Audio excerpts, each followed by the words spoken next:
Good morning, guys. Welcome back to the channel. Let's have a look at some of the latest things in the news. And they look like little shorts, and these are all on the BBC website. So let's look at the first one. Donald Trump made a post on social media minutes before traders bet hundreds of Wow. millions of dollars on oil contracts. But why? Well, some analysts say that they had prior knowledge of what the president was going to say. Well, they must have. If they put all these bets on, wheeling and dealing, Wall Street and all that, just before he made the announcement, they must have known.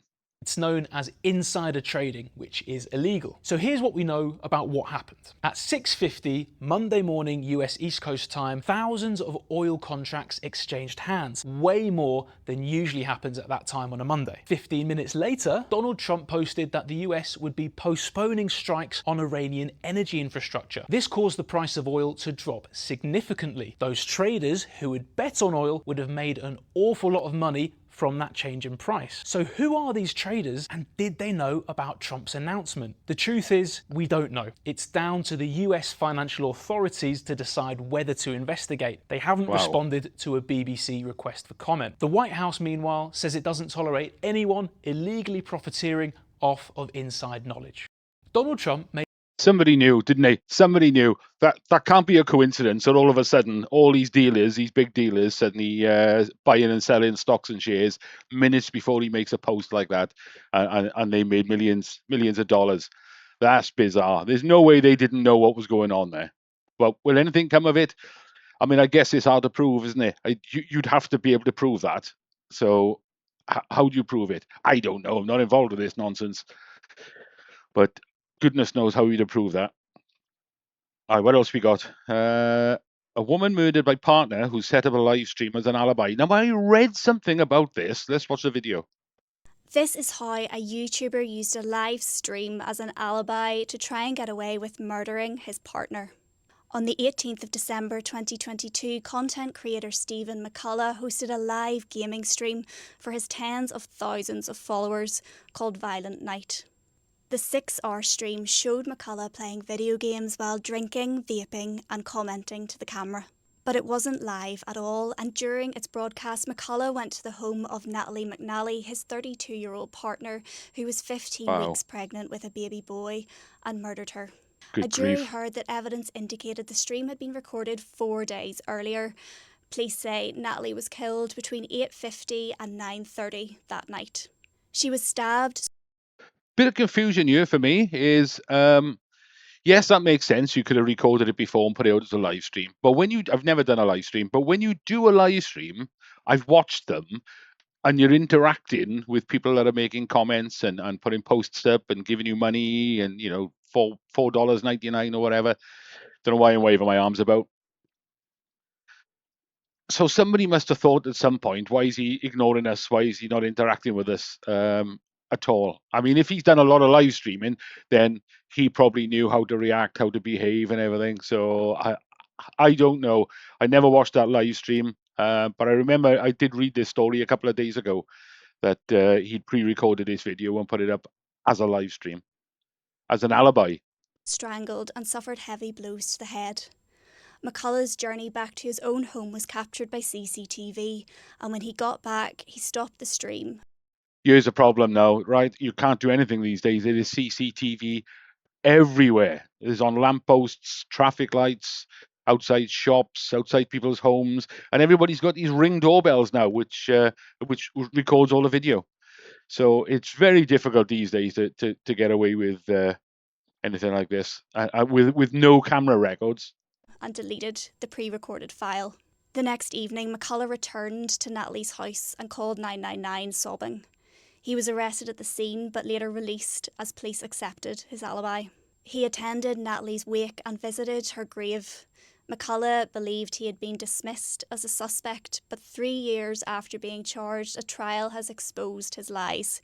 He will be sentenced later this year. I'm going to keep an eye out for that and see what sort of sentence he got. But yeah, you could imagine he thought he got away with that. And I bet he must have spent a lot of time thinking that out, where what did he say? It was a 4-hour live stream. So he sat there, he's recorded a 4-hour video. But how was he how has he accounted for the messages and the comments coming up the side? I don't know. I don't know enough about it or live streaming, but wow, bizarre. I can see how he must have put a lot of thought into that. Okay, let's shut that one down. What else we got then? I hugged our man to stop him bombing a hospital. Pressure cooker. A pressure cooker, and what's in it? So it's not live. Gunpowder. There's gunpowder in a pressure cooker. So if I had walked into you, what were your intentions? To let it off inside. Why do you think that's okay to do? I decided not. So he asked me to stand up and give me a hug. So I said, yeah, have a hug, mate. And then he said, right, I want you to phone police before I change my mind.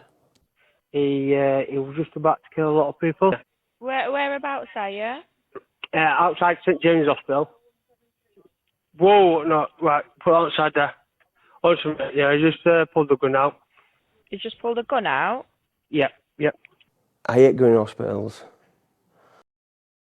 That 999 operator sounded very chilled. It's a northern accent. He just pulled a gun out.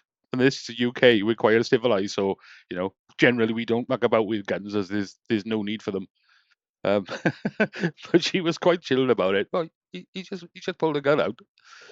Dear, oh dear, yeah. But that's clearly the guy didn't want to do it, did he? He didn't really want to do it. If he's talking to a complete stranger, a passerby, saying, "Yeah, I'm going in here with a pressure cooker full of whatever, and I'm going to just blow shit up," he didn't really want to do it. But fair play to this guy for standing his ground and just chatting with him and giving him a hug. But on that day, I was in there for a reason. Not to get better. I was in there because that was happening, right place, right time. Good Lord. Wow. Oh, fair play to this guy. He deserves some sort of award or recognition to that. That's very different to, you may remember, you may not, a few years ago, there was I think it was a suicide bomber up in Glasgow airport. And he got out of a taxi. He was going to blow up the airport or something. The taxi driver got out and beat him up. But then that's just Glasgow. That's a normal day in Glasgow. People getting beaten up. Okay, we got one more we can watch. Right, what's this one? Trump says Iran gave the US a present, but won't say what it is. Let's have a look. They did something yesterday that was amazing, actually. They gave us a present, and the present arrived today. And it was a very big present worth a tremendous amount of money. And I'm not going to tell you what that present is, but it was a very significant. See, somebody mentioned when I was flicking through YouTube and stuff. Well, there we are. It was related to oil and gas, like as if, okay, you can have a load of our oil and gas or whatever. But why I didn't think that made sense, because he said they sent us a present and it arrived today, as though it was a physical, tangible thing that arrived in a post. The UPS driver came up, knocked on the White House door and said, "You are Uncle Don. Here's a lovely, expensive present for you." But that's not what he's saying. It's people here are saying that it's related to oil and gas. Prize, and they gave it to us, and they said they were going to give it, so that meant one thing to me: we're dealing with the right people. Is that nuclear related? No, it wasn't nuclear related. It was oil and gas related. Was it related to the Strait of Hormuz and the flow of... Yeah, it was related to the flow and to the Strait, yeah. But there you go. Yeah, it's related to the Strait of Hormuz. Who's he dealing with? That's always been my issue, right? When they said about Iran military are turning around and saying, we haven't been talking to him at all. There's no deals going on. We don't know anything about what he's talking about. And Donald Trump is saying, yeah, we've been dealing with people. We've come into agreements and doing stuff like that. I think, what I think is absolutely worthless, but I think he's been talking to whoever they want to put into power in Iran. So that they've said to somebody, okay, we'll make sure you get into power, you lead that country. If you do this, you say you're never going to have nuclear weapons, you're going to open the Strait of Hormuz, we're going to do oil and gas deals and everything. And whatever this guy is have said, yeah, okay, you get me in to be the boss of Iran, and that's what I'll do for you. So I think that's where we've gone with this, because the current leaders of Iran seem to be saying, don't know what he's talking about. We haven't discussed anything with him. Anyway, that's it for now. Maybe I'll do another one later, guys. Thanks for watching. Please subscribe to the channel to watch and see more. Cheers all.